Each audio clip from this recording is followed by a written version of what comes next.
and welcome to the Retro Odyssey podcast. My name is Steven, and I'm here with my co-host Matt. How's it been, Matt? Not too bad, thanks. Just been getting on as you do. How have you been? I've been incredibly busy, although you wouldn't know it from uh, looking at me. I've been basically just working, and then fatherhood, as always, is a busy time. Yeah. But I have found time to play some games. In fact, just last night I finished the base Endwalker MSQ, Oh, nice. so I got to have fun with that. So you've only got like the patch content to do now in that. Yes, So how many tissues did you get through? I actually held it together pretty well. Um, the and I mean obviously it's going to be hard to talk about this without spoiling things. So spoiler warning for Final Fantasy 14 Endwalker, if any of our listeners actually play. Um, I actually found the cutscenes at the end of Elpis hit me harder the than the ones with Meteon at the end. And then, of course, the emotional goodbyes with everyone weren't voiced, so they didn't have as much impact. And I suspect they were only not voiced because they wanted them to say your name. I mean, for me, there were three particular places that kind of like emotionally devastated me. The first one being Oriange in Labyrinthos Hmm. when he met Moonbreeder's parents. Yeah. Um, the second being the long walk in the final zone, Yeah. and the third being when Emmett Selk conjures the Field of Flowers, um, and Meteon just collapses. Yeah, and the thing with that long walk was it like I had already kind of mentally prepared myself for losing the twins at that point. So for that entire walk, I was mostly just trying to figure out who each voice was, and I only picked out like two or three. There are YouTube videos playing through that which tell you who every voice is. Yeah, because I picked out Rauban because he number one, he's got a distinctive voice. Number two, I remembered the scene that line came from. But yeah, so I as soon as we lost Thancred and then we lost the Stinian, and I was like, oh, so this is what we're doing. So I had kind of started bracing myself, and of course, I started thinking about it. I was like, oh no, if if Graha dies, we riot. And I was like, ah. So I think the end of Shadowbringers hit me just a little bit harder than some of the points in Endwalker, but that's because of how much I like Graha as a character, and how much of it was focused on him.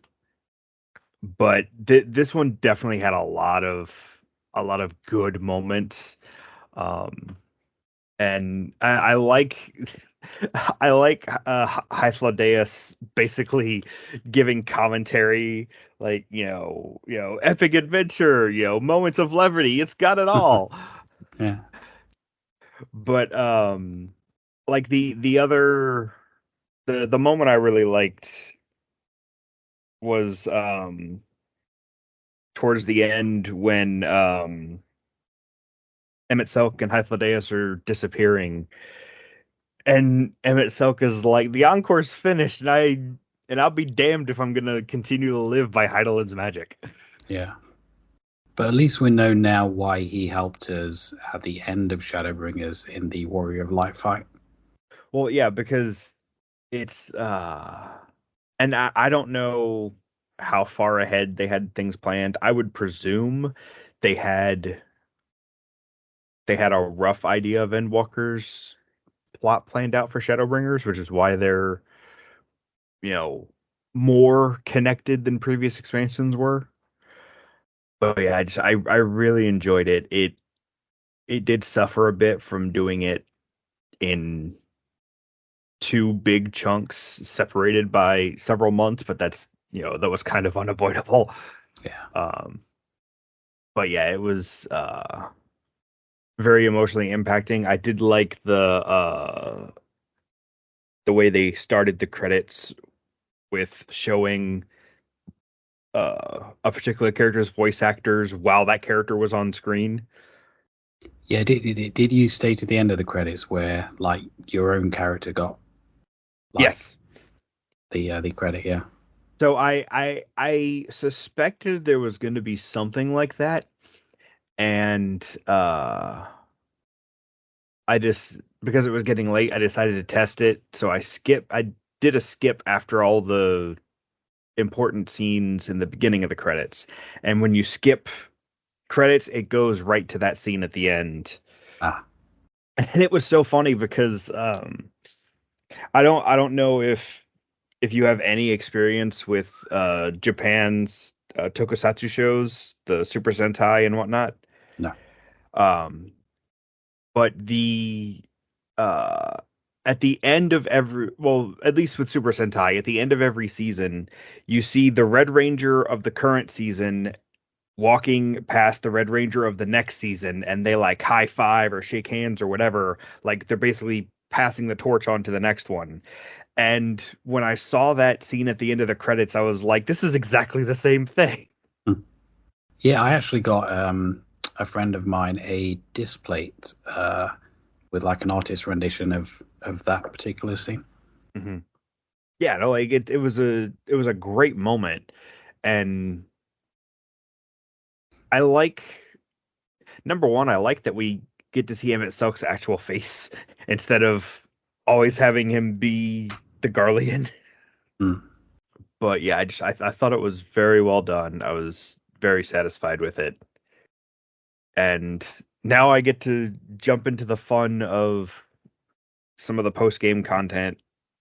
I haven't gone to the Island Sanctuary yet, but I have done a couple of runs of Eureka Orthos, the deep dungeon from Endwalker. I didn't know that they'd done another Eureka. Well, so it's not it's incredibly misleading. It's not actual Eureka. It's a deep dungeon that has the name Eureka, and they actually explain it because this I was super paranoid about this. I was like, okay, do I need to have finished Eureka to understand the story of Eureka Orthos? And they actually explain it in the quest leading up, where this Eureka Orthos is basically a an Allegan laboratory, like a secret lab where they did all kinds of crazy stuff, and it was called Eureka Orthos, and the Forbidden Land Eureka was named after that Allegan legend. Ah, And I'm like, okay, that feels, you know, it feels like you could have called it something else and not confused people, but okay. yeah. But yeah, I mean, it's Deep Dungeon, which, I know you haven't done nearly as much of that as I have. It's not for me that I Mhm. strictly just play like story content now. Right. Whereas, my favorite content in the game is the deep dungeons and the exploratory zones. In fact, to get my characters leveled up to 90 for the role quest, I basically just ran them all through Bosnia enough to get them to 90. Just because it's the most efficient way to level up, and I actually really like the exploratory zones. Yeah. Um, so, and I don't know if this is confirmed, but I heard we're getting a new deep dungeon and an exploratory zone in Dawn Trail, which, if that's the case, that would be amazing. I am not sure. I've not heard anything myself, but I don't really keep up with the news. Right. And I don't really keep up either. I just I follow some Twitch streamers that do keep up with that kind of stuff. And on one of Cider Spider's recent streams, he talked about that we were supposedly getting a deep dungeon and an exploratory zone. And I was like, okay, I'm down for that because I love those. Oh, cool. It's it's so nice to be able to queue into something and not have to wait. Hmm. But so that we don't end up Doing coming this for back. half an hour. Well, I was going to say so that we don't end up coming back to this game again Ah, in a little while.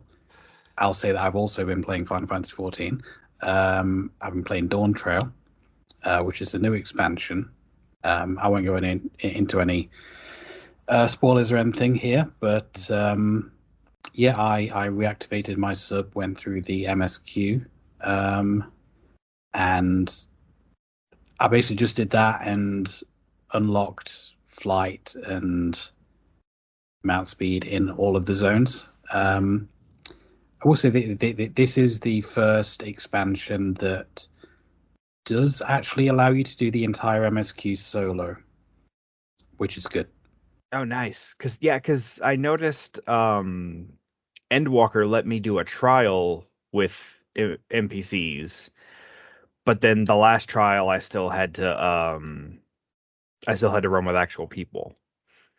Yeah, this time round, all the trials, all the dungeons you can do with NPCs. That's awesome. And it's had the expansion's had mixed reviews.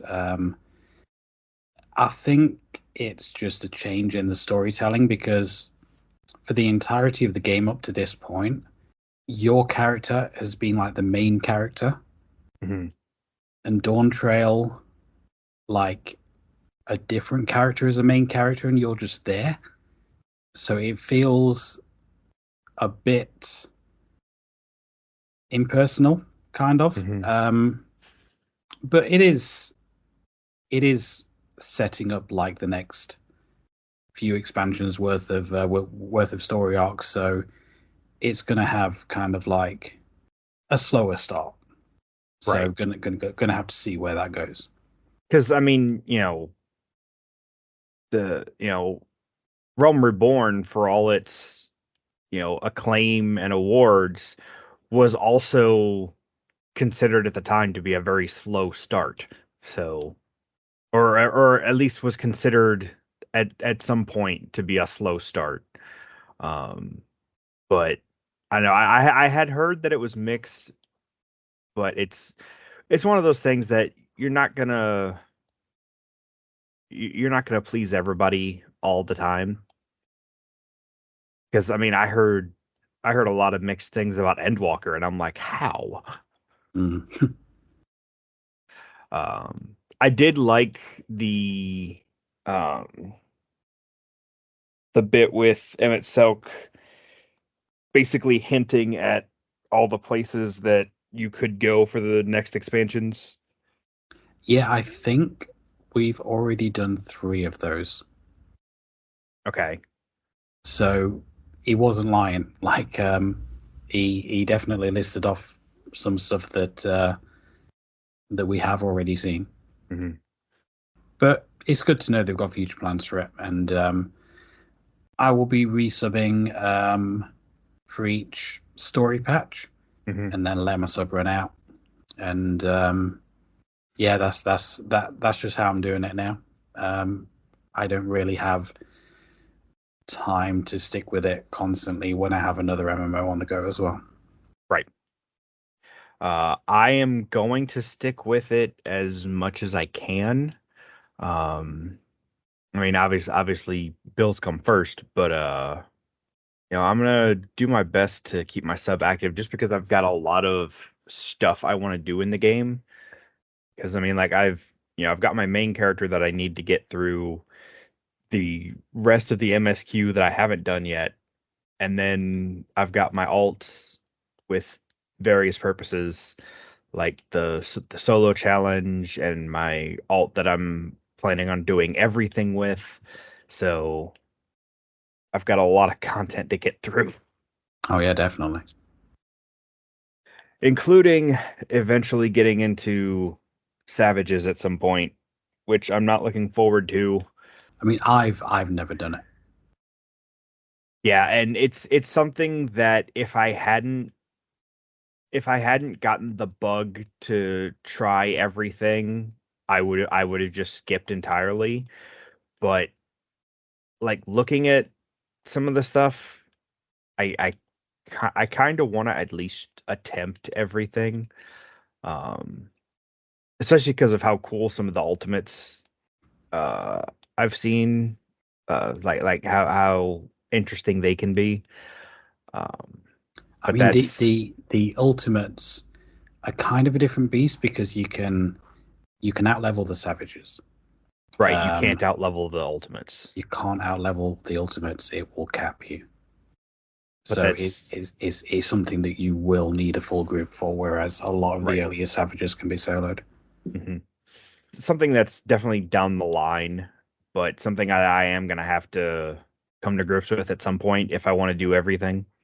Yeah, Appropriately continued playing Baldur's Gate 3. That game continues to be one of the biggest games in recent memory, and you know what? It's actually pretty good. So I kind of get the hype. Um, I won't say too much because I know that it's one of those games that's best experienced, and I know you're not particularly invested. it looks like something I would like to try at some point, but Right, whether or not I'll actually get around to it, I don't know. It's definitely not high on the priority list. right. Let's see, other things that I played. I did for a little bit. I went back to Assassin's Creed Liberation and Unity. Um, Mainly just because those, or no, not Unity. Liberation and Black Flag. Um, Mostly because those are the ones that I started a while ago and wanted to get back to. Um, and also, I kind of got the Assassin's Creed bug because the Magic the Gathering Assassin's Creed set came out, and I ended up getting a box of that, and I was like, man, I want to play Assassin's Creed again. And then I did it. I played for like 2 weeks. I'm trying to remember what else I've actually played. I haven't had nearly as much time for gaming as I usually do, and a lot of it has gone into 14. Um, I picked Dragon's Dogma 2 up for like a night.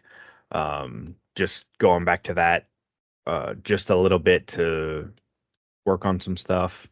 Oh, I gave Monster Hunter another try.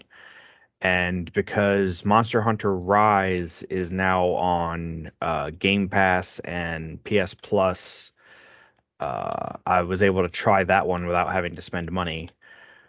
I do find the Monster Hunter series interesting because it seems like it should be right up my alley as far as like, oh, you need to, prepare and learn about the hunts and whatnot. But the beginning is very slow for basically all of the games. So you don't really get to those parts in the first few hours. You're mostly just learning how things work. Because I've tried Monster Hunter a couple of different times and I've tried different versions. Um, I definitely think uh, starting with one of the more modern ones is helping.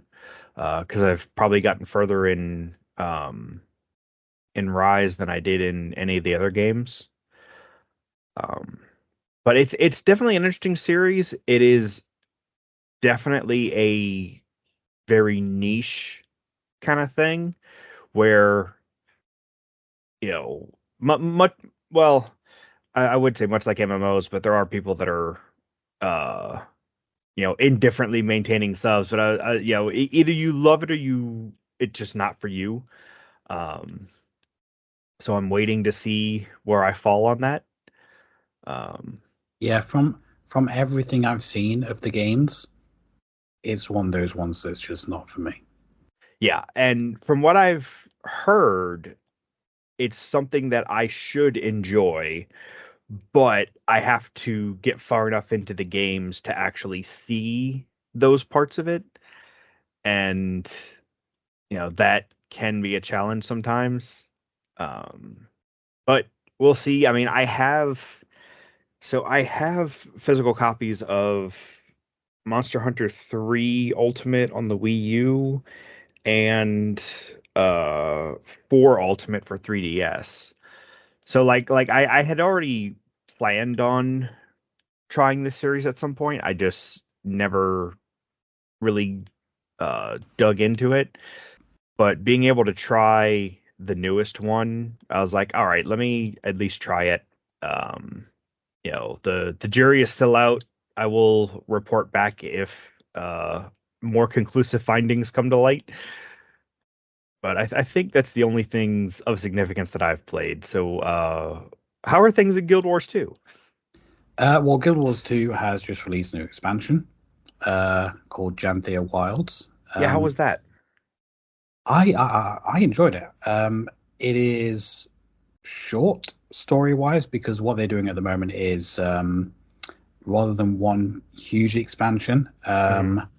they are doing yearly ones where Oh, okay. where you get a continuation of the story every 3 months.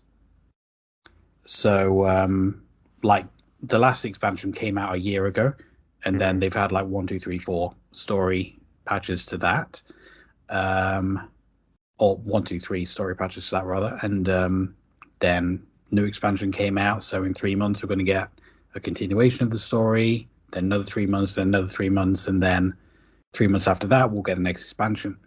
So that's how they're doing it now. So it is kind of like smaller chunks of content, but there's a lot to do, as there always is in Guild Wars 2. It's very much an achievement driven kind of game.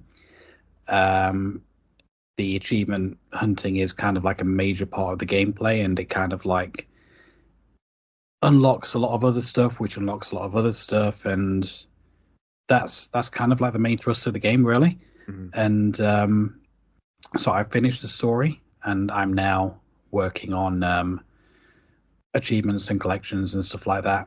But Hmm. it has been very good. Yeah, and I've said this to you before, but Guild Wars 2 is one of the ones that I've definitely intend to try. I mean, I've already got the base version installed on my computer. Uh, and I hadn't originally heard how achievement based it was, but when I did hear that, I was like, "Oh, this is perfect." Mm. Um, because I mean, I've always been kind of an achievement hunter. Like there are some games that I just gave up and I was like, "Okay, I'm never gonna manage this one." Um, but I for a while there, I was getting all the achievements in the Assassin's Creed games up until well, if you want to get technical, up until Brotherhood when they added multiplayer and I said screw that. But up until 3, I'd gotten all the single player achievements in the Assassin's Creed games and then I've been on this quest to get the platinum trophies for the Kingdom Hearts games for years and years, and Mass Effect as well.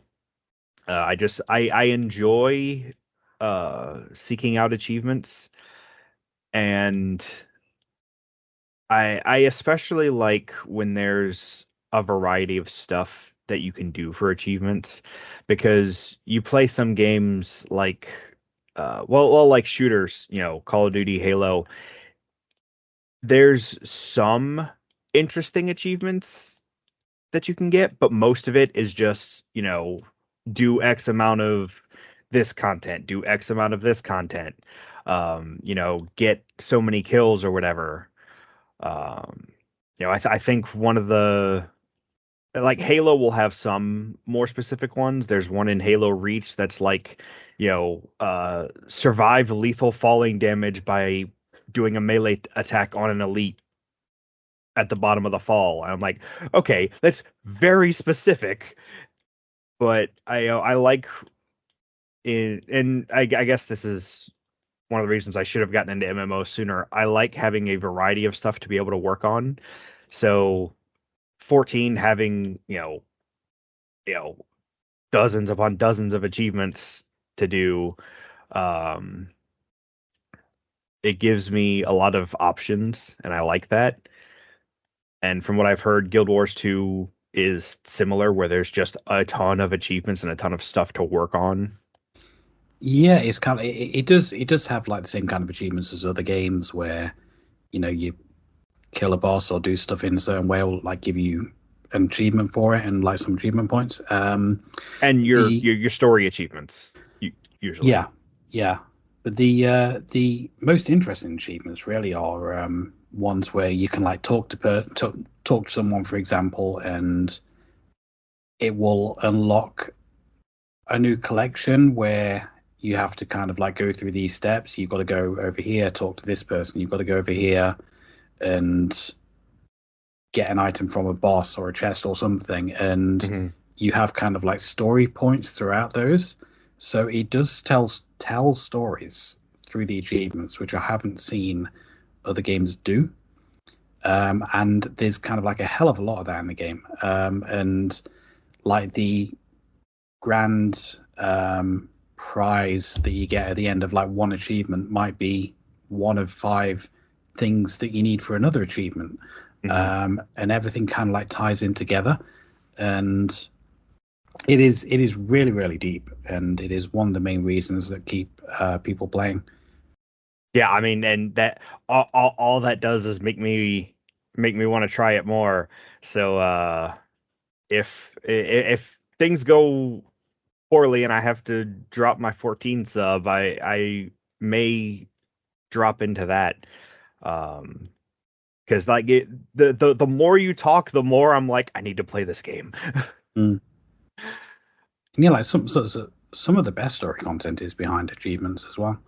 Like a few months ago, I did one where someone's come back to their homeland, and you've got to kind of like explore the region with them, and each region you go to, they'll give like a bit of a history about where they grew up and stuff like that. And at the end, there's this big reunion with her and her sisters, and one of her sisters has like passed away, and they kind of like find this place that's important to all of them, and like put this like monument to the sister there, and that's all just behind like a random achievement.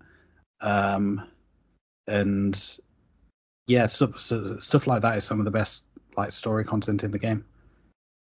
And like to me, that sounds amazing. Like I love. I've said this many times in the podcast. I love when games try something new. I love to see something different being done because, you know, this industry has thrived on trying new things. And so many companies, especially nowadays, forget that. I mean, heck, when Blizzard made World of Warcraft, you know, yeah, people were excited, but some people thought they were dumb because the Warcraft games were incredibly successful. Why mess that up? Mm. Um, but they took a chance and tried something and became the biggest game in the world.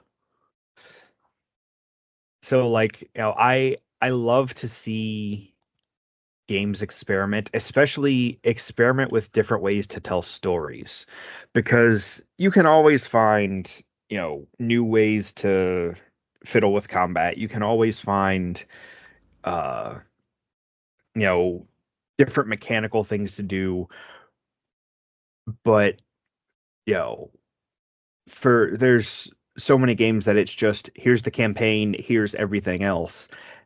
But finding a way to interweave stuff like that is really sounds appealing. It definitely is, and as I've mentioned before, it's free to play, Um, you have to pay for expansions, Hmm. but you otherwise don't have to touch the microtransaction shop. Right. So you don't have a monthly sub fee, so you can just jump in, jump out whenever you want. I see. And from what I'm seeing, the expansions are really reasonably priced. I mean, $25 for a single expansion? Yeah, the first two expansions you can usually get in a bundle for about 20 odd quid. Uh, Okay. by buying them together.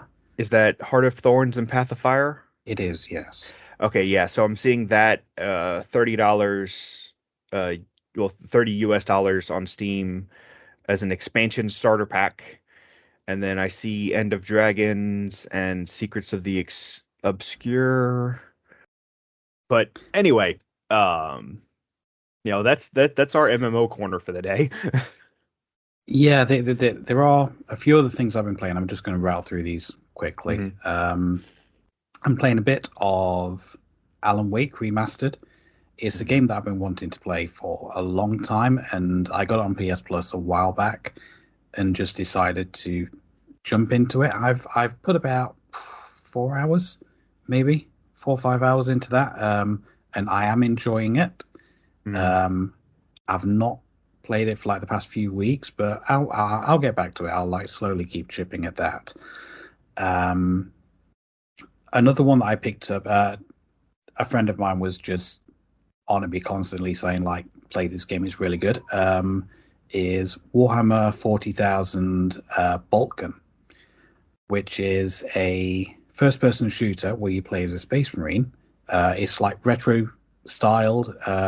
It's like pixel art and stuff like that. Hmm.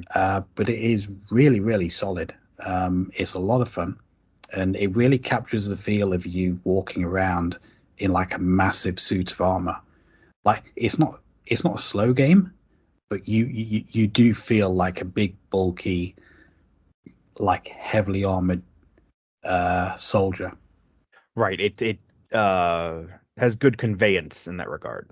Yeah, and yeah, it is a lot of fun. So I got that in a sale recently, and um I've not put a huge amount of time into that. I think I'm only like 3 levels in, but I have been enjoying that, and that is definitely something that I want to put more time into and finish.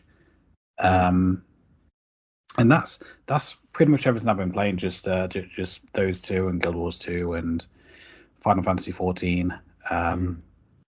it is a lot more than I usually get into, but Right.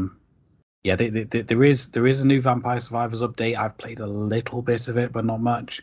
I've not gone through and got all the achievements yet, but I'll get around to that eventually. It's just kind of on the back plate at the minute, Right. as is everything else with this new Guild Wars 2 expansion. I'm mainly focused on that at the minute. Mhm. But yeah, that is everything that I have played this month. So there are a couple news bits which, for once, won't be massively out of date by the time this episode goes out. If we want to talk about those, Yeah, absolutely. okay. So there are a few releases, a few upcoming releases. I'll start with the one that's already out. We had kind of like a surprise update of Doom 1 and 2 a few weeks ago now, and no one really knows why, but it's basically had an engine upgrade from the previous collection Hmm. was running in the Unity engine. This is running in the Kex engine, which Night Dive use for most of their FPS remasters, and this Hmm. has been done in conjunction with Night Dive. Um, Now there are issues. I know that Adam has had problems running it on the Switch. Hmm. Um, he has had kind of like control issues. I've had problems running it on PC. It feels weird. Um, Hmm.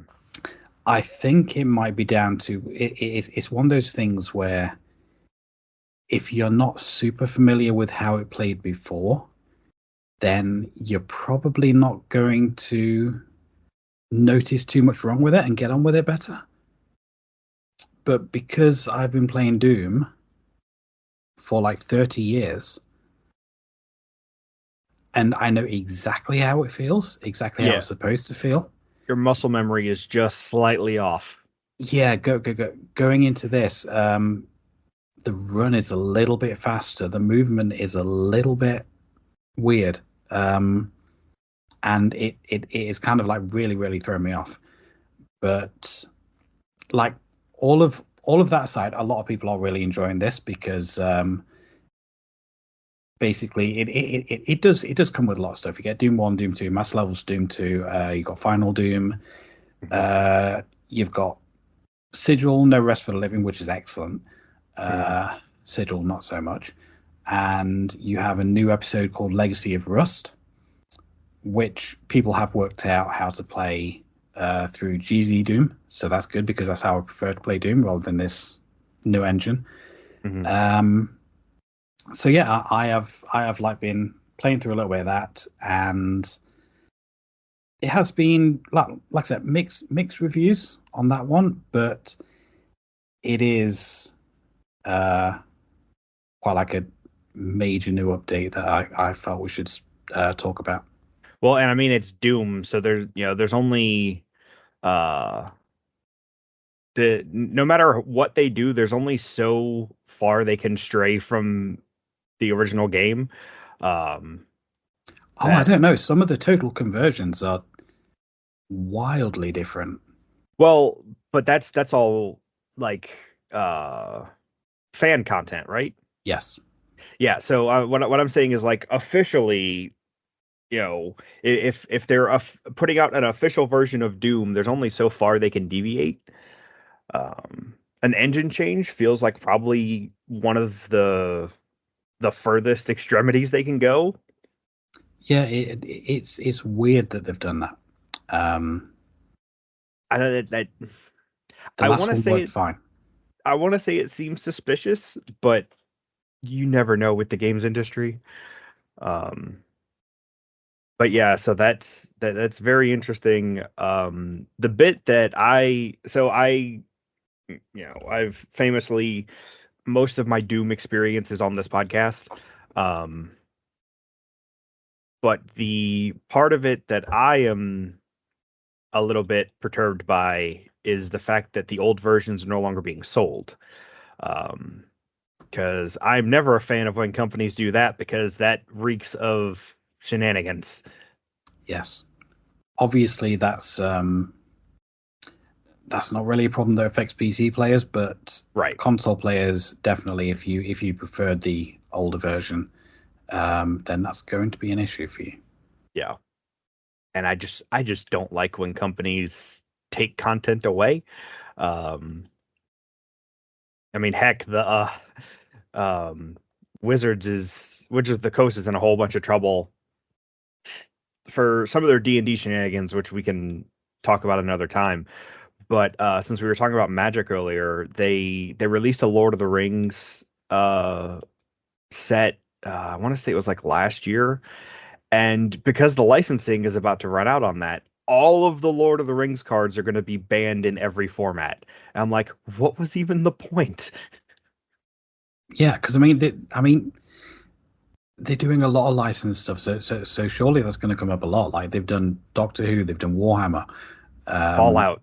yeah, Yeah, you would think, but I don't know. I know the Tolkien estate is notoriously stingy with the license, but I don't know. That one feels weird, and I don't like it. Uh, but yeah, so that's more of a personal gripe for me. If this new version of Doom works well for people, then more power to them.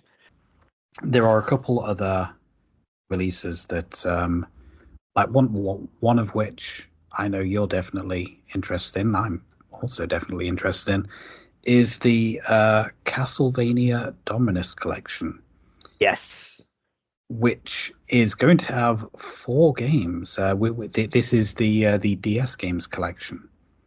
Yeah, and I'm super excited for this because um when I started getting into Castlevania, I started looking into all the games, and the DS games are notoriously hard to get a hold of. Um, like I don't remember the exact prices, but they are not cheap. And having an official release like this, especially one for uh at least some modern consoles, is very nice. Um, Now I don't know.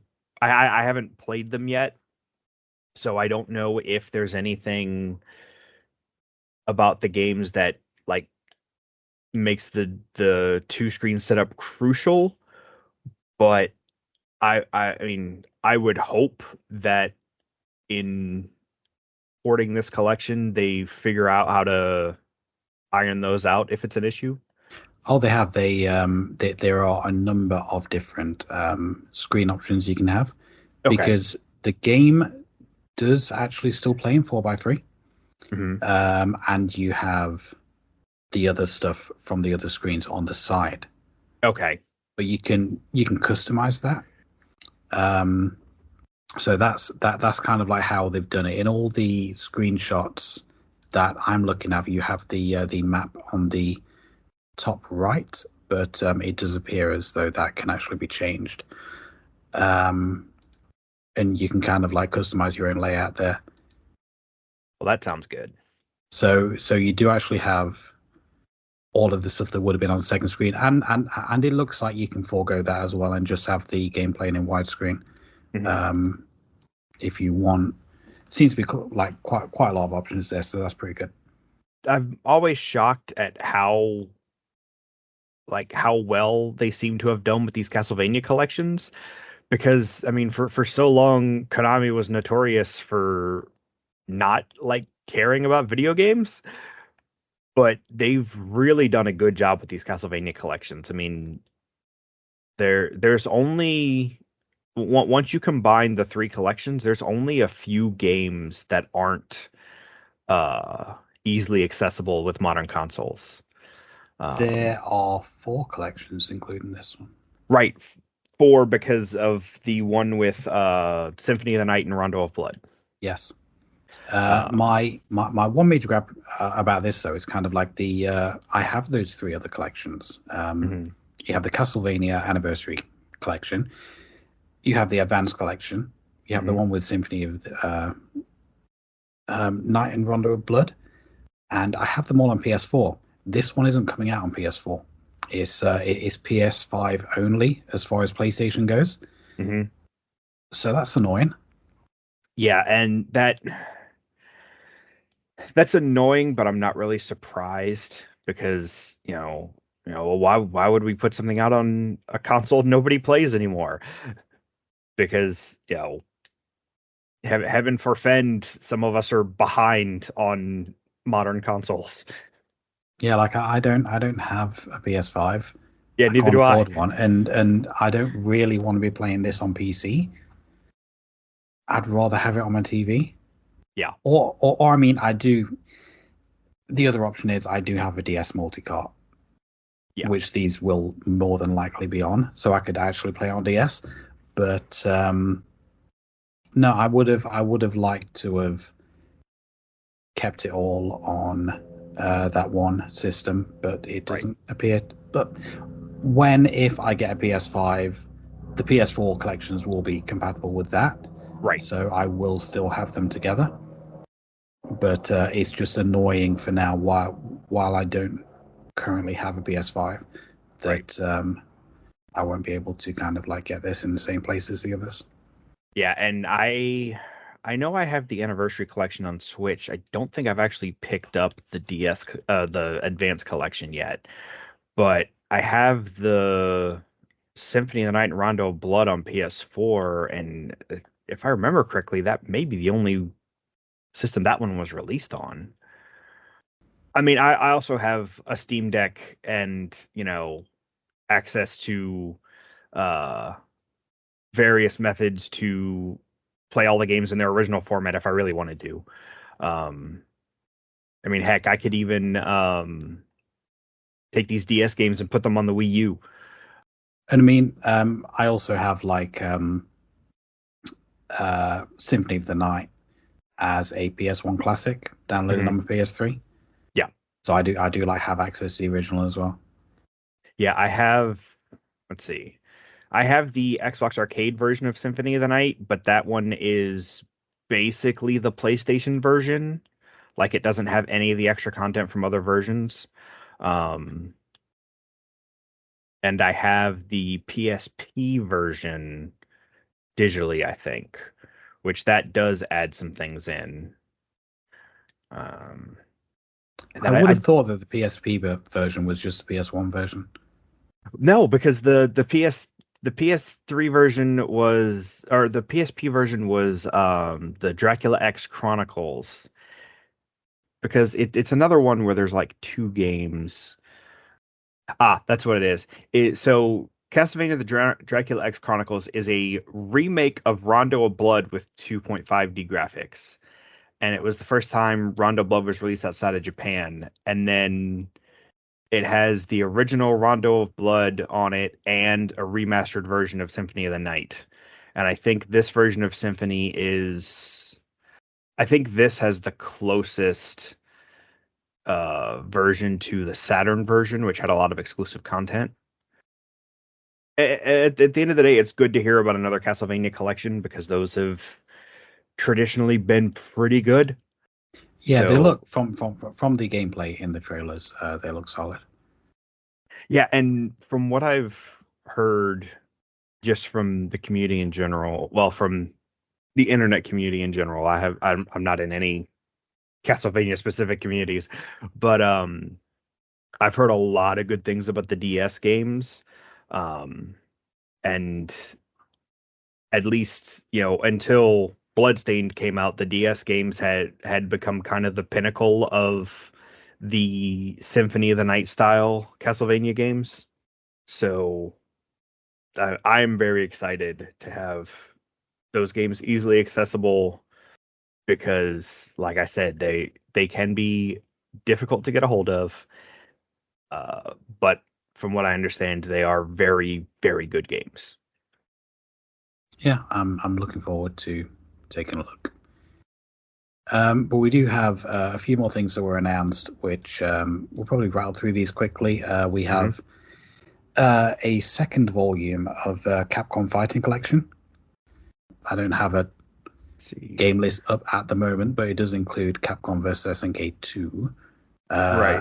and Power Stone 2 as well. Yeah, so this article I'm seeing says Capcom Fighting Collection 2 includes 8 games: Capcom vs. SNK, Capcom vs. SNK 2, Project Justice, Capcom Fighting Evolution, Street Fighter Alpha 3 Upper, Plasma Sword, Power Stone, and Power Stone 2. Yeah, so that's a pretty solid collection. Yeah, And that one doesn't currently have a release date. It just says 2025. yeah. Um, Another one that got announced is Worms Armageddon Anniversary Edition, which is out in about a month's time. That's out in September. Hmm. Um, I think looking at this, it just looks like a remaster of the original from '99. Hmm. Worms is always solid. I know a few people that are very fond of Worms. Yeah, it's one of those games that's a little bit pointless if you're playing it on your own, but it's a lot of fun with friends. Hmm. And lastly, like the last major one, is the Suikoden 1 and 2 HD remaster, which Yes. which now has a release date of March the 6th, 2025. And those two games are coming to the Switch. And that is exciting because Suikoden is another series that is notoriously hard to get a hold of. Yeah. But Oh, it is coming to the other consoles as well. I actually thought that was a Switch exclusive, but it isn't. okay. Yeah, because I have heard nothing but good things about Suikoden from my friends, and it those games are very hard to get a hold of.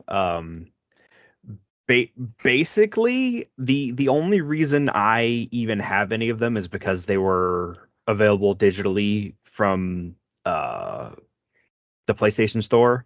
Um, So I have them all for I have them all as PS1 classics. Um, and then I think I know 4 was a PS2 game. I don't remember if 3 was or not. Um, but Suikoden 5 was also a PS5 game, which was a PS2 game, which was not on a it was not on the digital storefront and regularly runs about $150 to $200. Yeah. Fortunately, I have a friend with an original PS2 copy, so I might be able to play that one at some point. But yeah, once the PlayStation Store shut down, the Suikoden series became prohibitively expensive to play. Um, so I am very glad to hear that there's gonna be at least a good way to play some of them. Yeah, and this is from Konami as well, so I'm sure if this does well, then there will be further collections down Right. the line.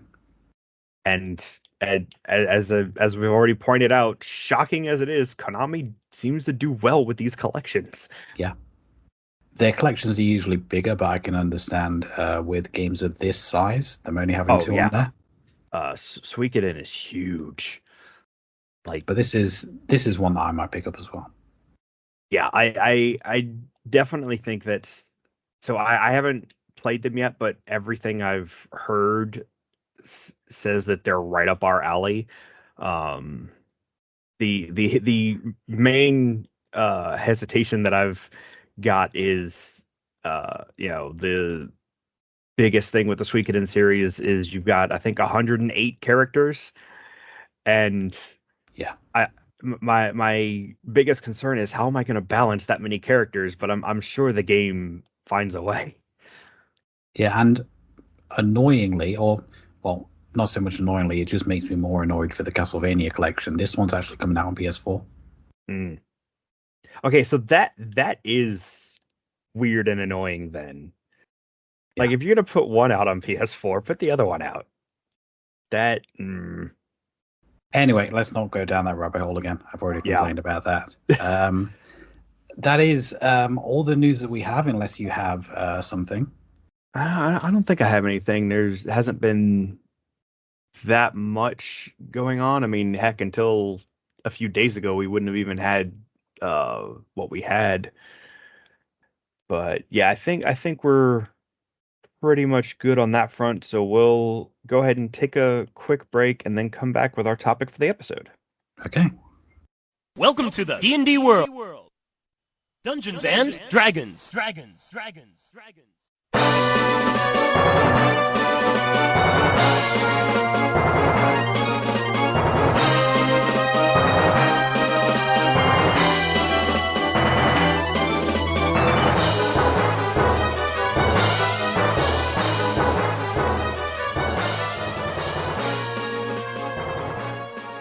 Okay, so our topic for this episode is largely inspired by the fact that Baldur's Gate 3 is one of the biggest games to ever come out. It came out last year and people are still raving about it.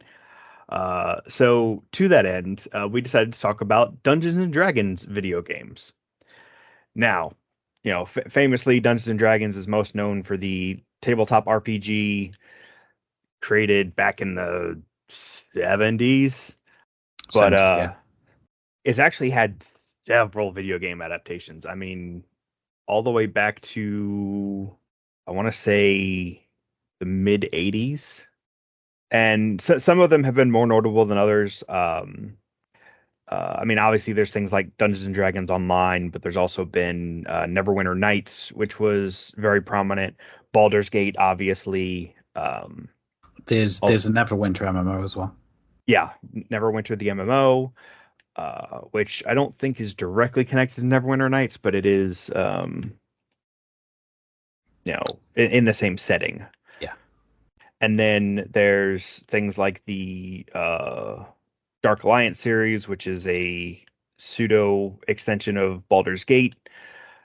There's a lot, and I have actually played a significant number of them because my family has always been very into Dungeons and Dragons.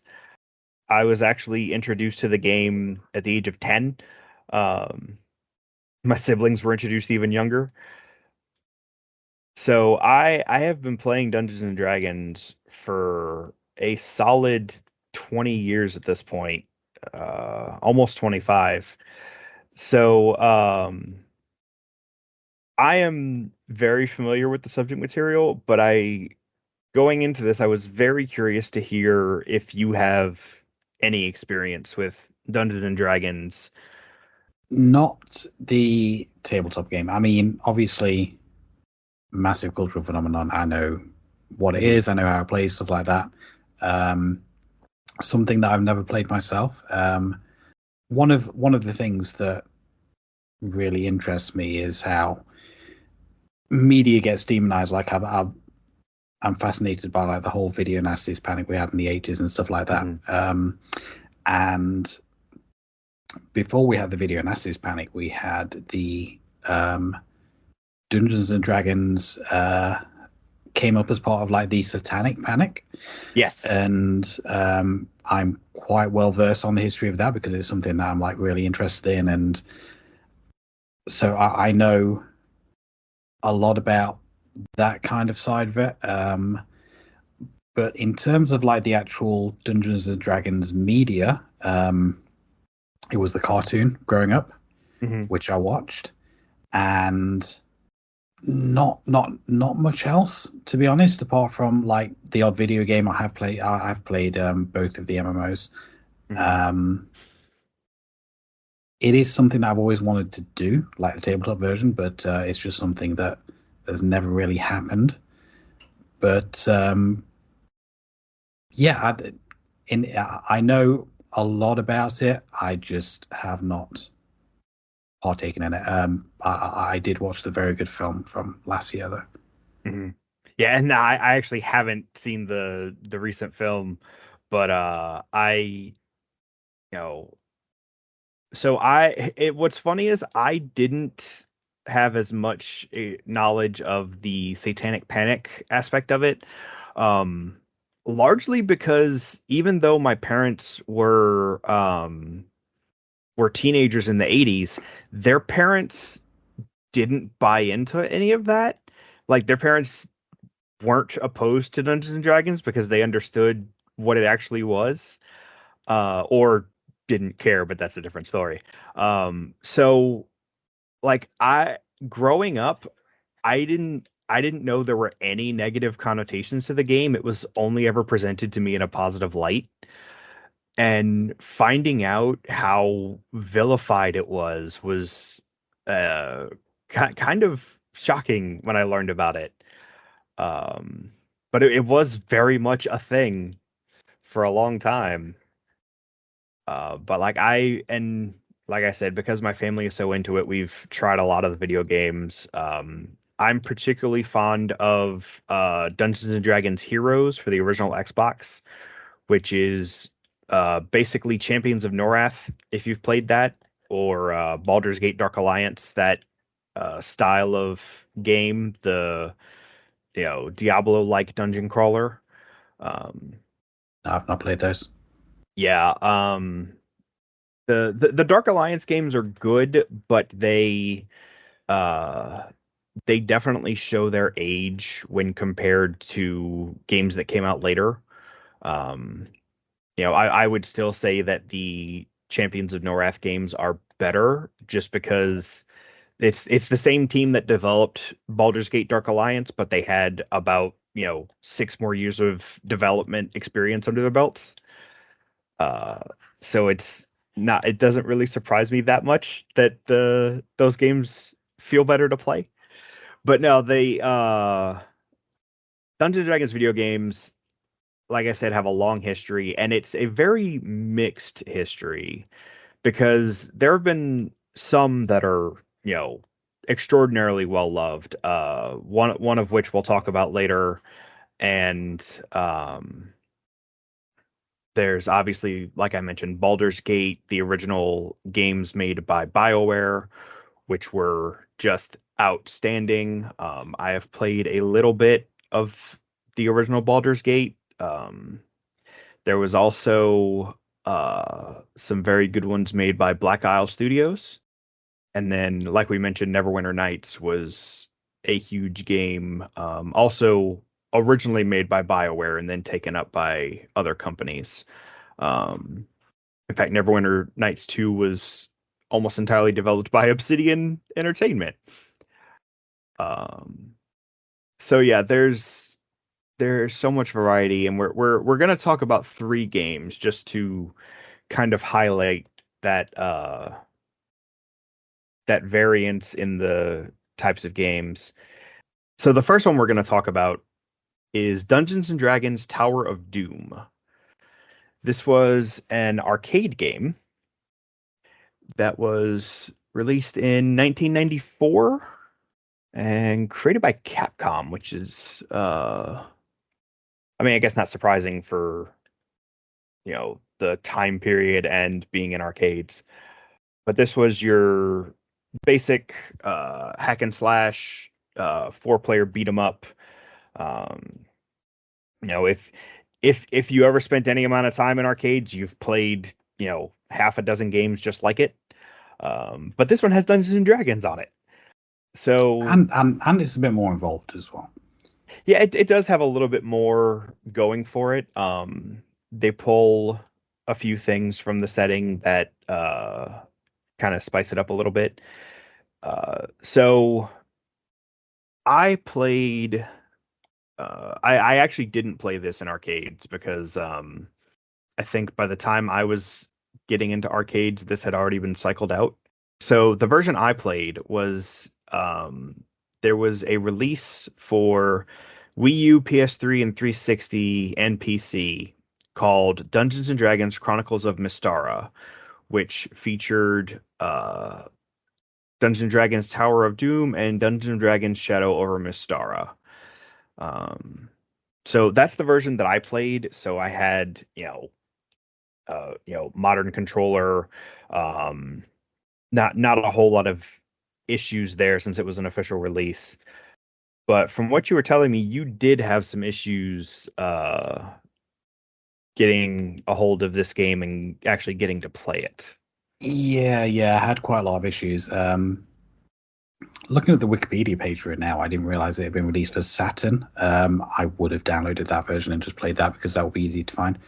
But I downloaded 3 different versions of the arcade ROM, and MAME just did not like it. It kept saying files were missing. So I tried playing it through a browser because there's several emulation sites that allow you to do that. And the fourth one I tried actually worked. Kind of.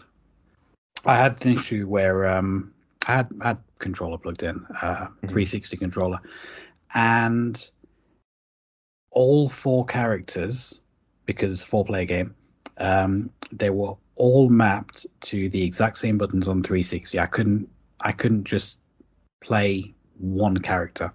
I actually ended up having to play all 4 characters simultaneously on the same controller. So I press left on the controller, they all go left. I press right, they all go right. When I use kind of like my sub-weapon button, it kind of seemed to pick one at random that it would do the sub-weapon thing on. Very, very weird and glitchy, but I was able to play it. So, bit of a weird experience, but I was able to get through it purely because of the fact that you can just pump in infinite credits. Right. So it's just kind of like a war of attrition. You can just keep going and just pump in more credits. And that is, one of the advantages of playing this on a more modern system, or even like you did, is you can just keep putting credits in there and not have to worry about running out of quarters. Yeah, it's how I got through Turtles in Time as well, to be honest. Oh yeah, well, because I mean, we've I'm pretty sure we've talked at length about how the old quarter eaters were specifically designed to eat quarters. Um, I actually enjoyed this one more than I thought I would. I I mean, like I always talk up Dungeons and Dragons, but I also know that there there can really be some stinkers, and the four player side scrolling beat 'em up has never been my favorite genre. There's been some very good examples, but there's also been um some that were just kind of there. But this one I actually enjoyed. I liked how many things were imported from the game. I was actually very surprised that pretty much all of the spells were they had an actual voice line of the spell name. That feels kind of advanced for 1994. Yeah, it got a bit annoying on the last boss when he would just keep calling out the spells he was doing. Right. But yeah, it's nice to have it there. I don't like I definitely didn't expect it because most of the time you get a generic voice line that they repeat whenever they cast. So being able to actually hear Magic Missile was kind of nice. As far as the gameplay itself, I mean, you've played these types of games, you kind of know what you're in for. The I mean, I would say the biggest difference, but I guess a lot of other games also have the secondary weapon mechanic. Yeah, so for the kind of like melee characters, you do kind of like get sub weapons, but you can also get spells Hmm. for the elf and the cleric. So they can use those as kind of like their sub weapon. And then you can also collect rings that will have charges of a spell, um, which that is ported directly from the tabletop game. Like it is not uncommon to have, for example, a necklace of fireballs, which is a string of beads that you take one off and throw it, and it creates a fireball. So that was actually something I was pleasantly surprised by was the rings working exactly like items from the actual game. Like this game was clearly developed by people who knew Dungeons and Dragons and were trying to make something that was uh that was true to the concept. Yeah, it wasn't made by people who knew English very well Well, no. because some of the translations are really bad. But yeah, you can tell that this was kind of like a passion project for some people. Just minor little details that they didn't have to put in that Mhm. kind of like elevate it and give it like a little bit of like fan service. Yeah. And one of the things that I found both annoying and endearing in the later game was enemies that magic just didn't work on. Um, like when you fight the Beholder boss, you go to cast a spell and the spell just fizzles, which, there are several enemies in Dungeons and Dragons that are just resistant to magic or outright, you know, magic doesn't work on them. So again, that's a little touch that you wouldn't know to include unless you actually knew the game. Now that's actually something that I didn't notice because playing as four characters, someone was always doing damage, Right. and I didn't always know who it was. So I didn't realize that maybe kind of like some of my characters were just a bit Hmm. useless on some bosses. Yeah, so what I did because I played this in two sittings, and that was on some level it was intentional, and but it was also because of time limitations. But what I did was I played through the first half of the game as the fighter, and I played through the second half of the game as the elf. And I did that specifically because I wanted to see how it handled the difference between a spellcaster and a melee fighter. And I think they did a pretty good job of differentiating them.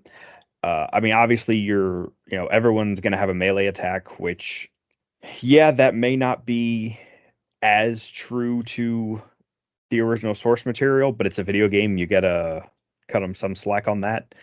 I mean, I also personally prefer when my wizards can fight with a sword, but that's just a personal thing. I wanted to see how they handled the difference, and I think they did it very well. Yeah, I mean, obviously that isn't something that I got to experience for myself. Right. So I just had all four along for the ride. But it was definitely a very enjoyable game. I wouldn't say it's my favorite of the genre. I still think Turtles in Time is better. Oh yeah. I also prefer the simplicity of Golden Axe, Mm.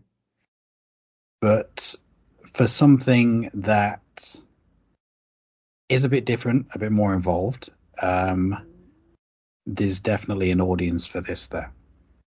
I really appreciated that there were times where because there is a story to this. It's as to be expected for this genre, it's not super well fleshed out, but it is there, and there are points where you're given choices of where to go. Like, Yeah, quite a lot of points. yeah, so it's, oh, let's go into this cave, or let's, press on and go up the mountain or whatever. And that and that, that may also be a feature of the genre, but it also was very reminiscent of playing Dungeons and Dragons, where it's okay, this is where you're at, where do you want to go from here? So that I really liked that. And from a game mechanic side, it increases replayability because now you can go back and explore the paths you didn't take. Yeah, and there are also secrets to find in the levels as well. Yes.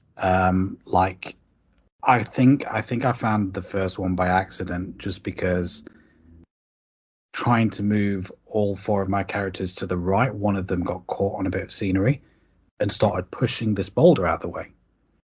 And turned out there was like a secret passage behind there, and it had like a bunch of treasure in it, Mhm. which I wouldn't have known. And there's like another level where you can press switches on the wall, and it will open up kind of like a secret passage. Right. So it's nice. It rewards exploration as well. Yeah, I think I saw one where there was two switches on the wall, and there was a sign that basically gave you a clue as to which one to throw for treasure. And I was like, I really like that. That's again good game mechanics that also feel close to what Dungeons and Dragons can be like. So yeah, all in all, I was very pleasantly surprised by this game. I will definitely go back and check out the other half of this collection, the Shadows over Mystara. I might try to track down the Chronicles of Mysteria um, Mhm. collection so that I can actually play properly this time.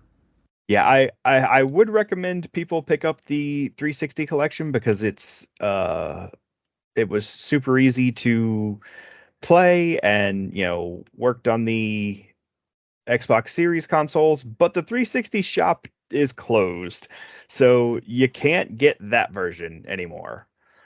Um, Oh, but I am seeing very cheap digital keys for the Steam version, yes. like less than £5. Hmm. And then I believe the Saturn version was Japanese exclusive, which for this type of game doesn't really matter. Um, that may make it a little harder to get a hold of. But yeah, I mean, I definitely would. I If you're a fan of the four-player beat 'em ups or Dungeons and Dragons, I would recommend checking these out.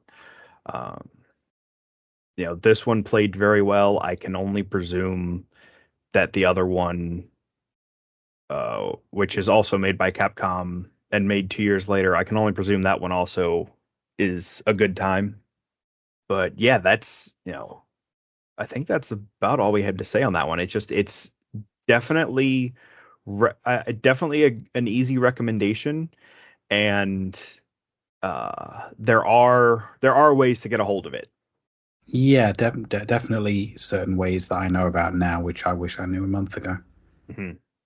So yeah, I might definitely pick that up, and it looks like it's available if you're able to play on PC. You can get that collection really cheap. Hmm.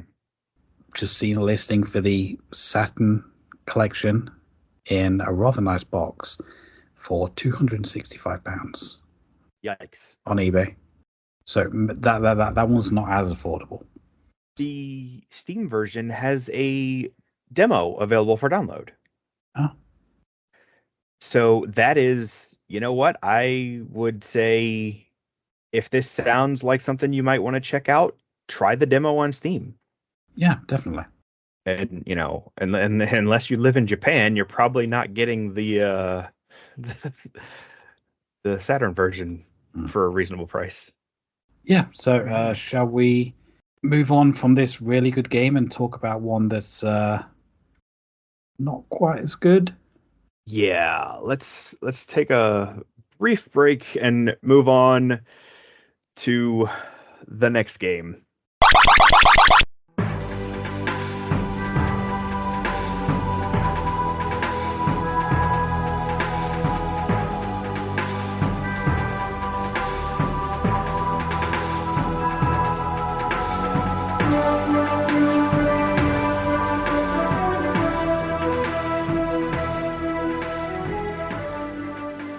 So much much to our displeasure, our next game, and I'm actually going to give this game its full title because it's difficult to find sometimes.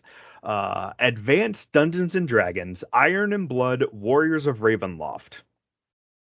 This was a 3D fighting game released in 1996 for the PlayStation and then ported a year later to PC. Um, this game is terrible, y'all. Like, damn. I had no idea this existed until we started looking into games for this, and I wish I still didn't know it existed. Yeah, it is not good. This is the one that I was able to get running perfectly. Oh, that is awful. Yeah, this one is rough. Like it's a 3D fighter for the PS1, which normally, oh, that wouldn't sound too bad. Except it tries to do the thing that Soul Calibur does, where it has the camera can move in like more than just the singular plane. But the problem with that is you end up with your character facing the wrong way a lot of the times. Yes, Uh, and it takes them about an hour to turn around again. yeah. So I did figure out the trick to turning around. After I fiddled with it for a little bit, I figured out that if you hold down to crouch, they'll rotate until they're facing the opponent. Um, but if you're gonna try to do Soul Calibur's thing, do it correctly. Like, and I don't remember exactly when Soul Calibur came out, but I'm pretty sure Soul Edge was out by this point. Like, it was so bad. But the badness starts even before you play the game. Oh yeah. I don't know if you noticed, but like the character select screen, the characters are arranged kind of like in a circular kind of menu. Yeah, You kind can't, of reminiscent of some of the old Mortal Kombat games. yeah, you can't press up and down. on Oh, this menu. yeah. You can only You press left and right. and That took me a what while to figure out. and like so you I think you start in like the bottom left and you press left to move up the left side of the screen. But once you get to the top, you're still pressing left even though you're going right. Yeah, it is just dumb. Yeah, it is rough, y'all. I don't know what the deal was here. And it I was very surprised because you boot this up and the first things you see are the words acclaim and then take two interactive. And I'm like, "What?" Because I mean, I know I missed a lot of their heyday, but I associate Acclaim with having some pretty solid stuff. Um, Not stuff like this. Yeah, this must have been like a B team project. Um, the 3D models, like even for the time, Hmm. are terrible. They look worse than the ones in Virtua Fighter, which came out way before this. Yeah. They've they've got this horrible look to them. All of the characters just they do have like distinct characters and stuff like that, but they're all ugly. They're all horrible to look at. Yep. This. I mean, this came out in 1996, so CGI wasn't great at the time. It was better than this. Yeah, and there's like a bastard long intro cutscene as well that shows them in all their glory, and God, it is just painful to look at. Full It disclosure, really I is. still have not seen that whole cutscene because Ah, I just did not want to put up with it. This one was just insane, and so looking into it a little bit, it was originally unveiled for the 3DO M2, and then they announced it was going to be on the PlayStation, and then come to other things later. And then there was a bunch of shenanigans there. The M2 version was canceled. They claimed there was going to be a Saturn version, but that was canceled. Um, just like, you know, this game was just not good all the way down from conception to development to actually playing the game, it's like why take your horror setting and make a fighting game out of that? right? Why not? It's like a fantasy thing. Why not have like an arena kind of thing, or like some barbarian challenges, or I don't know, anything but a I, weird tie-in to Ravenloft. yeah, I don't know what like first of all, I was very skeptical of the idea of a Dungeons and Dragons fighting game to begin with, um, because like it's kind of antithetical to the concept. Um, but if you're gonna do that, don't do Ravenloft. Like, do you know how many great games we could have in Ravenloft? Yeah, and I'm assuming that you didn't see the 3D model of Strahd from the cutscene at the I start. did, I did not. Not good. Definitely not good.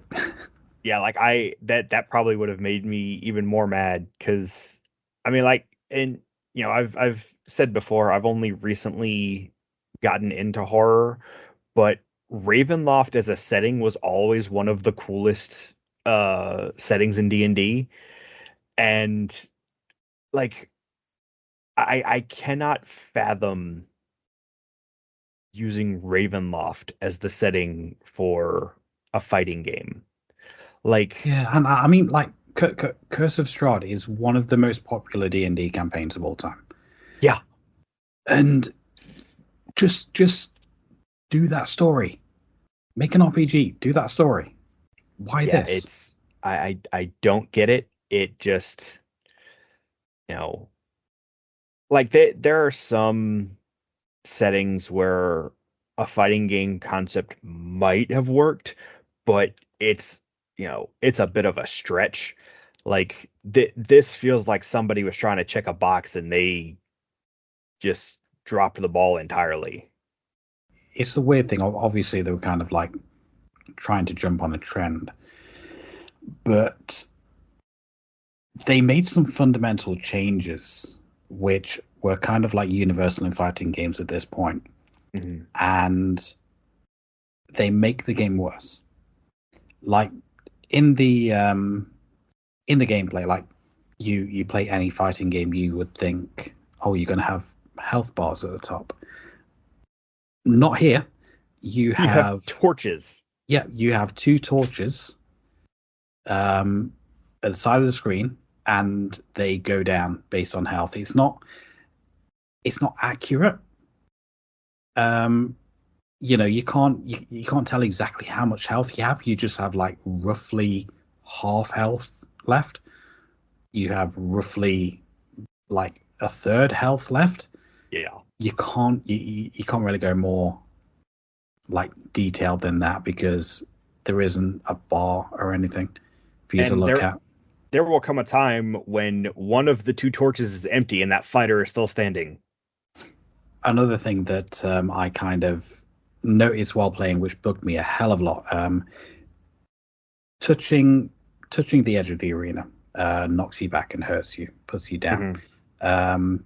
Other games have done this, but sometimes it can put you down just a little bit away from the barrier. So when you get up again, your fighter is automatically standing up into the barrier and gets knocked down again. Yep. And when they stand up, they get knocked down again. The enemy doesn't have to touch you. The barrier will just stun lock you until you're dead. Yep. That happened a lot. Like and at that point, you basically need the opponent to hit you hard enough that you bounce away from the barrier. Yeah. I don't get it. I, I've said, oh, so, sometimes this game just isn't for me. This game isn't for anybody. Like, this game should never have existed. There's kind of like another concept in fighting games as well, where if you get 2 victories, then you've won. This Right. one, for some reason, they decided 3, and I don't really know why. It just drags it out more. And like I can see the logic of, oh, most fighting games have 3 rounds, so we need to have 3 rounds. But the reason most fighting games have 3 rounds is because it's a best of 3. So if you win the first 2 rounds, you don't have to play the third one. Um, Yeah, so you could potentially be playing this for 5 rounds, yeah, which is not something that you want to do.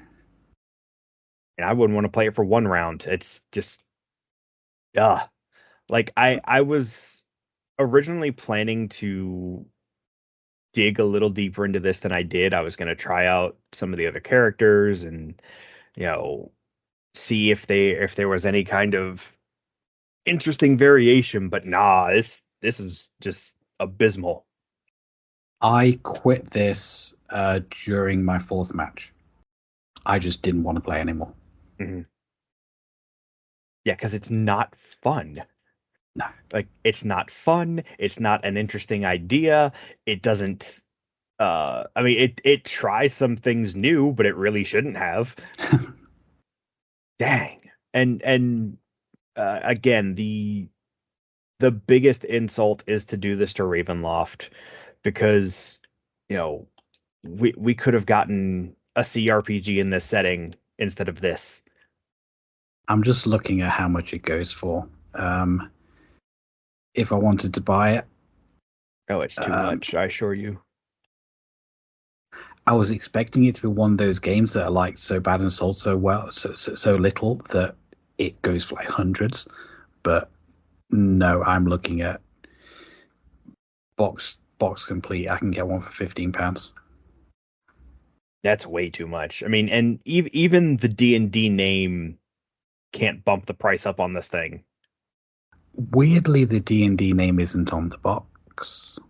Yeah, so that was another thing I noticed is when I was What? looking for the game, um, I searched, I searched the place that I use for Warriors of Ravenloft, and I didn't find anything. So I searched for Iron and Blood, didn't find anything. I had to go to Advanced Dungeons and Dragons to find it. Yeah, I should say it does actually say Dungeons and Dragons on the case, but it is very small. Yeah, it's very small, above So this like is shuriken thing. so is Warriors of Ravenloft. That's also very small. Yeah, The art on the cover is better than what you get in the game. yeah, and it That is so that's a cool looking demon. I think we're looking at the same artwork, the European PlayStation cover. Oh, I'm seeing Um, the US PlayStation cover, but they're probably the same. yeah, they're probably the same thing. But this one says the dark side of 3D fighting, and Yeah. boy, that is more accurate than they thought. Mm. Yeah, says it on the US one as well. Yeah, that is oof. Yeah, this game is terrible. Don't waste your time. Like this game is not worth the hard drive space. No, I and I am super salty that this is the game that worked perfectly for me. Yeah, there are a couple of other Ravenloft games, a couple other ones that were made in the 90s for PC. So at least this isn't the only Ravenloft game, but jeez. I think this is the only fighting game that's ever been done with this.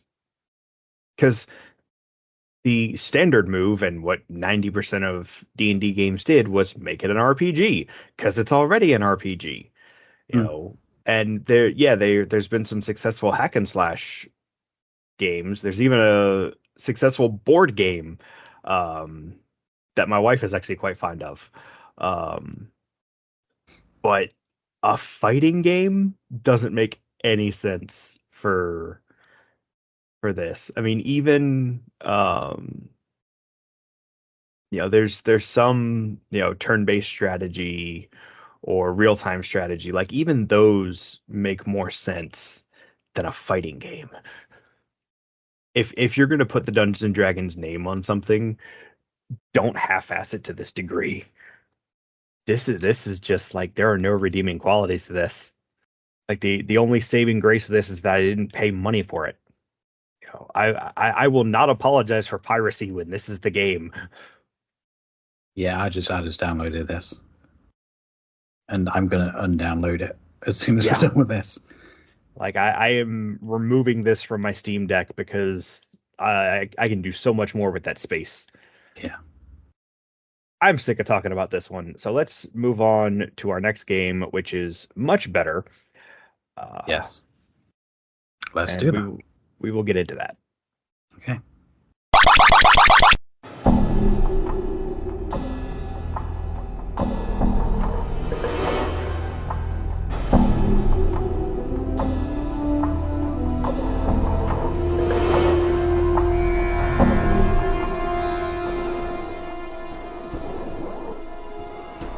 All right, so after that abysmal example of the genre, or of the theme, I should say, let's talk about what many people, including myself, would argue is one of the best examples of Dungeons and Dragons in video games, and that is Planescape Torment, the CRPG made by Black Isle Studios in 1999.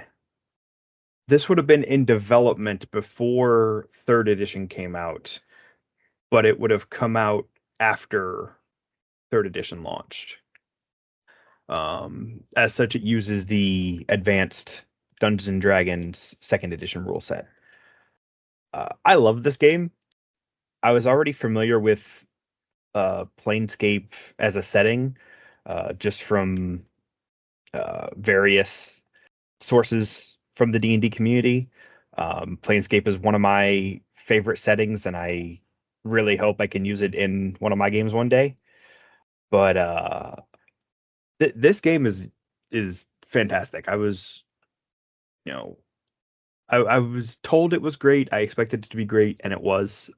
So what did you think of it? Because I know this was kind of a new experience for you. Yeah, I've not really done this kind of RPG before. Well, I mean, I've done simpler stuff, kind of like Ultima 4 and Hmm. um, Miracle Warriors on Master System, but nothing like this in depth. Um, because this game is very in depth Hmm. and it has a lot of moving parts, which was a little bit daunting at first. But once I got into it, and I worked out how to do stuff, I had a hell of a lot of fun with this. I found the combat a little bit fiddly, Hmm. just because it's sometimes difficult to click on the enemies to actually attack them.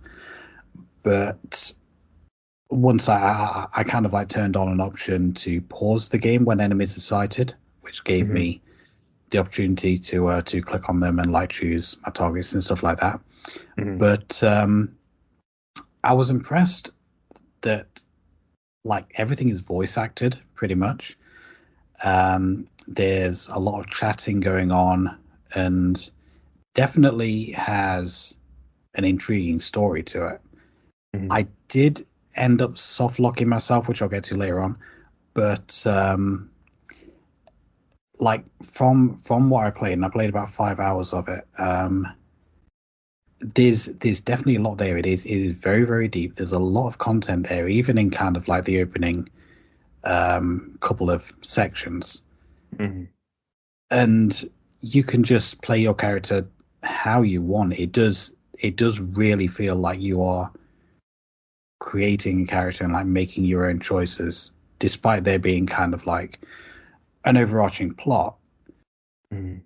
You can kind of like move through that however you want, and there are a lot of different ways to get to your goal. You can choose how you want to approach things quite a bit, and I found that freedom really quite liberating, to be honest. Yeah, and that uh is one of the reasons this is such a good representation of what D&D can be like, because yes, your character is like your character is basically pre-decided. Like they have a set voice actor, and you can't choose your class at the beginning, but uh you decide what this person's personality is. And the variety of approaches is like the the purest essence of D&D. Like, you know, D&D wouldn't be as much fun if you didn't have those choices. It's like, oh, we could, run in and fight everyone in a big death match, or we could sneak around and snap their necks one by one, and both can be perfectly viable. So yeah, this game really, really captures that aspect of D&D extremely well. And you talked about how deep it is. It's also doing that with most one of the most complex settings in D&D.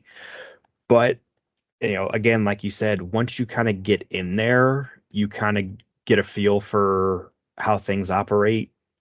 Yeah, I thought it was fantastic. I am, very glad that I have the game, and I actually think I have both the original and the enhanced edition, and it's just a great game. Yeah, so I didn't know anything about the setting beforehand. I don't know Mhm. what Planescape is. It's not something I'm familiar with. Mhm. Um, but it didn't really matter that I didn't know what it was, Mhm. because the game does a good job of world building, Mhm. and it really like fleshes out this world and how it works, and it just does it really really well. I played the enhanced edition. I don't have the original, and I had a good time with it. It looks good. It plays well. Um, one or two little bugs and niggles here and there, but nothing nothing major, to be honest, until I soft lock myself, like I said. Mhm. But it is. Yeah, yeah. This is one that I will definitely, at some point, do a deep dive into at some Mhm. point. Yeah, and I mean, I knew I wasn't gonna be able to get all the way through it for this, but I am gonna go back to it. Truth be told, if I go back to streaming, I'll probably stream it because this is a very good game to show off it. And there's so both of us got about 4 to 5 hours in, so we didn't get to see everything, but I did get some information about how things go later on, just so we'd have a few things to mention. And it's interesting to me that this feels like it's just another expansion of Baldur's Gate, like because it's running in the Baldur's Gate engine, and it almost feels like a spinoff of Baldur's Gate, but uh it's made by a completely different studio, but it's got a lot more going on, and there's a lot of good interactions between characters. Um, you've the start of the game is you wake up in a morgue with amnesia, and your first goal is to kind of figure out, what's going on, and where you are and where you're supposed to be. And I won't go too deep into the story, but as you get further in, there's definitely a case of you may not know who you are, but a lot of people in the world know who you are. And there are even times where one of the NPCs will know who you are, but not say anything, because uh, that lack of knowledge will either advance their agenda or do something, and that just serves to make the game more interesting and give you more of that. It honestly, this game feels like a campaign. This game playing this game feels like playing the tabletop game, just with an interface instead of paper and dice. Yeah, and like I said, with you being able to kind of like approach things in a different way, you do kind of like have your stat points and stuff like that, like you would do in D&D. And if you want to, you can kind of pump everything into charisma and like talk your way out of problems, instead of fighting. Which isn't what I did because I like fighting. But so I put everything into like strength and stuff like that. Mhm. But I have seen playthroughs where something that ended up in a fight for me, ended up in quite an amiable conversation for someone else. Yeah. But I tried to. I think the way that you meant to play this is like talk to everyone, Mhm. basically, like have a chat with everyone. I kind of didn't do that. I talked to a few people around, but I was mainly focused on the main quest, which at the Mhm. start is kind of like finding a journal and finding this guy named Farid. Mhm. Those are kind of like your main objectives at the start of the game. Um, and because I didn't go around talking to everyone, I did miss out on a few things. So there is a companion that you can get in that first area. You start with a companion called Mort. He's a wisecracking talking skull. He's kind of a cock, but Mhm. he's there with you the whole time. But there is another person that you can recruit, and from what I've seen of other people playing the game, everyone going into the first dungeon has this third party member, um, which I didn't have because Mhm. I hadn't gone around and talked to everyone.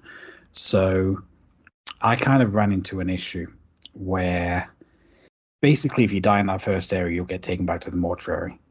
and you can start again. But when you get to the dungeon at the end of that first area, you revive back at a witch's hut, which is kind of like just before you get to the dungeon area. Right. And at this point, when I had kind of like died in the dungeon, I was ported back. Mort had died. The witch didn't sell any respawn items, Mm-hmm. like resurrect stuff. Like you can resurrect party members, but you got to use special items. She didn't sell any resurrection stuff, so I couldn't resurrect Mort, and she wasn't able to do it herself. I had one less party member than I should have had for this dungeon because I didn't recruit the person in the town. So going back into the dungeon just ended up with me dying quite a lot. Mm-hmm. Because of where that witch's hut was, trying to go back into the town itself, there is a group of NPCs, a group of hostile NPCs. There's about 5 or 6 of them that will stop you from leaving that area. You will die really, really fast if you engage them in combat, but you can't go past them. So I ended up getting softlock, and I couldn't go back to the town. I couldn't resurrect more, and I couldn't progress in the dungeon with just me alive. Right. And I wasn't using multiple saves, which is like I should have done. But so I ended up softlocking myself, and on my current like save game, I can't get out of that situation. My only option is to start the game again. Right. Which is something I will probably do, but I just I fucked up and the game let me fuck up.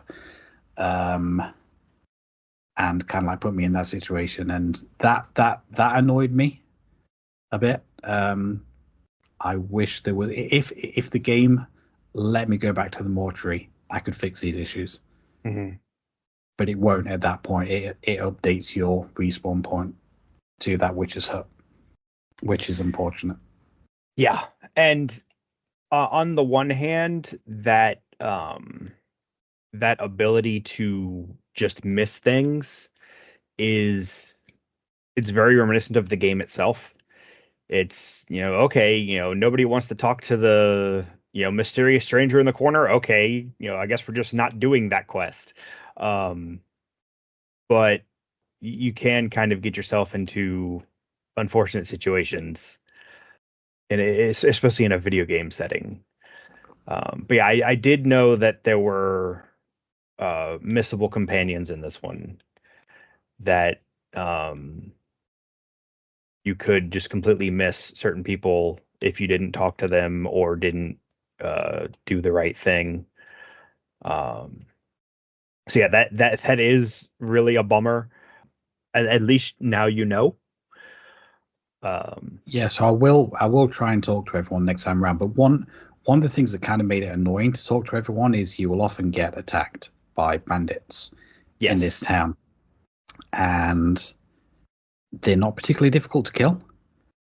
But if you're wandering around like a certain area, if you're kind of like attacking the enemy, they pretty much all run away at low health, and you automatically follow them and keep attacking them.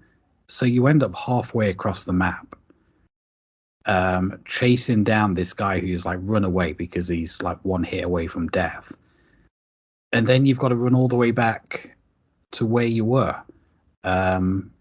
If you can remember where you were after kind of like running 2 screens over. So Right. that I found a bit annoying as well. Yeah, and it's, it's not a perfect game, but it is it is a situation where your your first playthrough is pretty much a learning experience. Um, I have heard that from multiple people. But I did. There were a few quests that I was on that I ended up kind of looking up guides for on how to Hmm. do the quests. And what surprised me is the amount of different ways you can do this quest. Just the variety, and if you do stuff like a certain way, you get like really really powerful items. Hmm. Um, but it's very, very easy to kind of like fuck up those bits along the way, and you won't get this item from it. Um, which is fine. I don't mind that. That's all part of kind of like trial and error. But like I said, the soft lock felt unfair. Mhm. But I get like having missable items on kind of like side quests and stuff like that. That's perfectly fine. Right. And this comes from like classic RPGs were notorious for the, oh, you better have multiple saves because you can absolutely get stuck. So it doesn't excuse it, but it is something that if it's your first time playing a CRPG, you may not be expecting. I wish there was just kind of like a kind of fail safe kind of thing. It's kind of Mhm. like in Oblivion, which I know came out a lot later. Like there are certain NPCs in the game which you cannot kill. It won't let you completely fuck yourself. Mhm. But this game does let you fuck yourself, and it doesn't apologize for it. Yeah, that's you know it happens a lot. Um, and that's like it's one of the things that I don't like about the old RPGs is that you can uh get yourself stuck. I mean, there's games that it's like, oh, you need to invest points in this skill from the beginning of the game, but you're not going to know that until 20 hours in.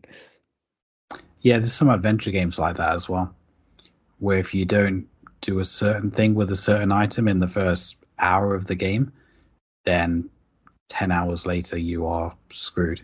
Yeah. Like you lost your ability to complete the game an hour in, Mhm. and it tells you at the 15-hour point. Yeah. But I did still really enjoy playing the game, and there is a lot of story there. There is a lot of lore. There's a lot to explore. There's a lot to do, and I absolutely will go back to this. Yeah, I absolutely recommend this game. One thing I will add on, talking about different approaches, there's even different approaches to dialogue situations because I heard about one situation where the NPC will respond in three distinct ways based on who talks to them from your party. If it's you or Mort or somebody else, like that's the level of depth that makes this so enjoyable and so replayable. And that's, like you said, that's one of the best things about the game is the massive variety of ways to do things. So yeah, I absolutely recommend this game to anyone and everyone. Even if Dungeons and Dragons isn't really your thing, um, give this a try because yes, it's got a lot of those old RPG quirks, and it is operating on a an older version of Dungeons and Dragons, but the game is fantastic. I mean, it regularly ranks high on best games of all time list. Is Yeah, it there? is definitely the one to check out, and it is really easy to get as well. And it Um, is currently on yep, sale on GOG. yep, that's where I picked it up. I picked it up on GOG and didn't pay a lot of money for it. It's the enhanced edition, and I I believe it's available on other platforms. Is it? Mm-hmm. Yeah, it should be. Let Yeah, me pull up Steam here because I know I have Baldur's Gate on Steam. Yeah, there it is. Plain State Torment Enhanced Edition. Um, Also on sale on Steam right now. So it's $6 on Steam, $6.59 on GOG. There's a bunch of D&D stuff that's on sale. If you buy it on GOG, the original version comes with the enhanced edition. Oh, I did not notice that. Yeah, it says at the top, includes the unaltered original version and the enhanced edition in one definitive collection exclusively on GOG.com.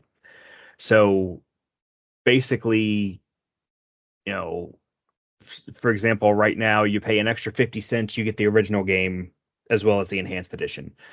What I would say is absolutely play the enhanced edition because the enhanced edition does have um, some quality of life improvements. It uh, upscales the artwork. It's not too different in terms of actually playing the game. It's just there's little improvements. So I would definitely recommend people pick up the enhanced edition. And if you really want the original experience, just pick it up on GOG because you'll get both. And I mean, we can do this all day, but this is a very good game. Yeah, you can buy the soundtrack on GOG as well. Yes, I don't want to get into too much more because there's only so much we can talk about without giving things away. And like most, like this is one of the biggest examples of this game is best experienced. Yeah. So we're gonna go ahead and wrap up here with both of us, you know, very strongly recommending this game. It is by far one of the best D&D games ever made, and honestly, one of the best games in general that I have on my PC. So we're gonna take a quick break and come back and finish up. Okay.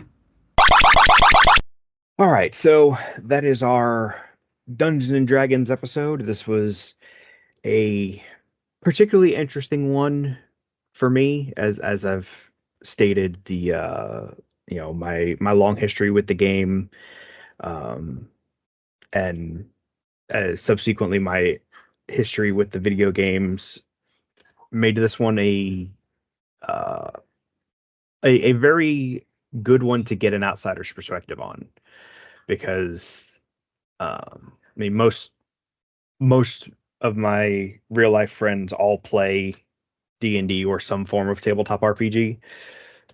So I really appreciated getting the experience of someone who has less experience in that area. Yeah. And I mean, I know what it is, obviously, because it's such a cultural phenomenon. You can't not know what D&D is, and right. so I'm not like completely blind to it, but certainly never having played the tabletop version, I do definitely have kind of like less of an experience in that aspect. Mhm. But yeah, and like I said at the beginning, there is such a wide variety in the types of games uh that are available dealing with D&D. And I think we showed a good sample here of you know a game that's really good, a game that's really bad, and a game that's kind of in between. So what I will say is uh definitely take a look and see what Dungeons and Dragons video games you might be able to access because there's actually a lot of them that you can find on cheap on PC stores and give them a try. Like especially if you enjoy the game because there are some very good adaptations. And the I believe both of the MMOs are free to play as well. I know there's like half a dozen that aren't active anymore, but I think Dungeons and Dragons Online is still running. Neverwinter definitely is. Yeah. I'm sure D&D Online is still going. Neverwinter is probably the better of the two from what I've heard, Yeah, I had a better experience with that.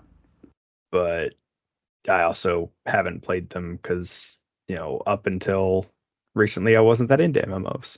But anyway, we're gonna go ahead and finish up here. Definitely check out some of these games. There's some really good ones in here. Outside of that, I don't think we have much else to say. No, not really. We will be back hopefully for our traditional annual spooky episode.